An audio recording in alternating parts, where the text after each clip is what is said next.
Welcome back to AI for Leaders. In this episode, we're diving into step 2 of the P.R.I.S.M.S framework, redesigning processes and workflows to enable AI adoption. If you haven't watched our previous episode on step 1, defining the problem, I highly recommend starting there. Without a well-defined problem, even the most advanced AI solution will fail to deliver the real business value. You can find the link in the description below. Now, let's move forward and discuss why redesigning workflows is a critical step before introducing AI in your business operation. Think of AI like electricity in the early 20th century. When factories first got access to electricity, they didn't just replace steam engines with electrical motors. They completely restructured how they work to take full advantage of the new technology. The same applies to AI. Many companies made the mistake of simply plugging in AI without rethinking their workflows. They treat AI like a magic widget instead of business enabler, leading to wasted resources, frustrated teams, and missed opportunities. Your goal should not be just to add AI, but to redesign the process so that AI seamlessly enhances efficiency, decision-making, and overall performance. A well-redesigned workflow also gives you flexibility and control over the AI solution you are implementing, ensuring that your business leads the change, not the technology. In step 1 of P.R.I.S.M.S framework, we focused on defining the problem and breaking it down into key components. Using our customer support example, we identified several core issues. Existing knowledge bases are not easily searchable. Knowledge silos cannot be utilized simultaneously. There is no case summarization or sentiment analysis. And finally, there is no recommendation for answering customer inquiries. Now, in step 2, we redesign workflows to address these specific challenges before introducing AI. This ensures that AI is integrated strategically rather than as an afterthought. We start by mapping and reviewing the current workflow. The first step is to analyze how things work today.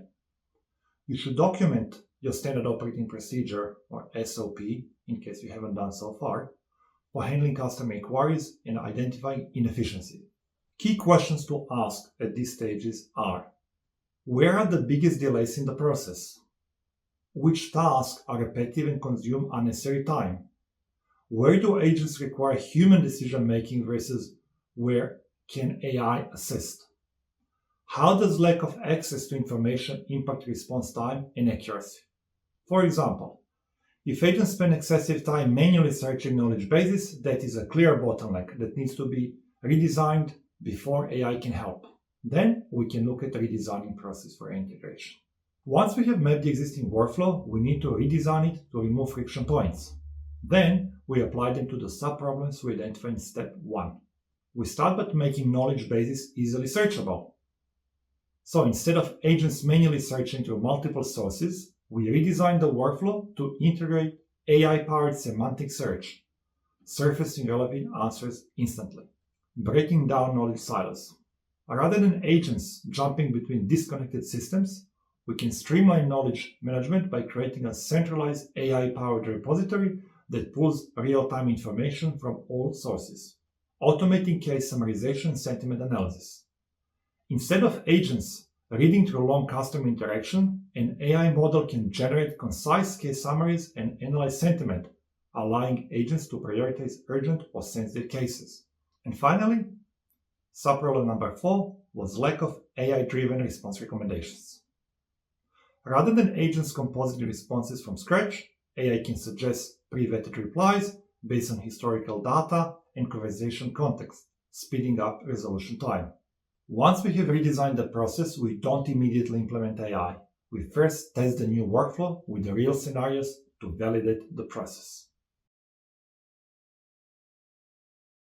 Now, let's look at how AI can enhance your customer support workflow. We're going to look before and after workflow redesign. So before workflow redesign, we had the following steps. Customer submits inquiries. Agents manually search for answer across multiple knowledge silos. Agents then assess the sentiment so they know what tone to respond and also perform summaries part of the case analysis. A resolution takes several minutes to hours per query depending on case complexity. Customers get frustrated with long wait times and not always accurate answers. Now, let's look at what the process would look like after we have redesigned the workflow to accommodate AI. Step number 1. AI would automatically handle FAQs and classify inquiries by complexity and urgency. AI does routing of complex cases to human agents with relevant context. AI also assists agents in real time, suggesting accurate responses. Sentiment analysis and case summaries are automated, improving response quality. All of this results in response time decreasing significantly and customer satisfaction improving. This is not about replacing people. It's about empowering your team with AI-driven tools to make them work faster, easier, and more effective. To recap, Step 2 of the P.R.I.S.M.S framework is all about redesigning processes and workflows before integrating AI. You do this by reviewing your existing workflows and identifying inefficiencies, automating high-friction repetitive tasks with AI, enhancing human decision-making with AI-assisted tools, and finally, iterating and refining based on feedback. This ensures that AI doesn't just replace existing workflows, but actively improves them. In the next episode, we'll dive into Step 3 of P.R.I.S.M.S framework, identifying the right AI solutions. We'll discuss how to evaluate AI tools and select the right solution that align with your redesigned workflows. Make sure to like, subscribe, and turn on notifications so you don't miss it. Thanks for watching, stay tuned, and see you soon in the next episode of AI for Leaders.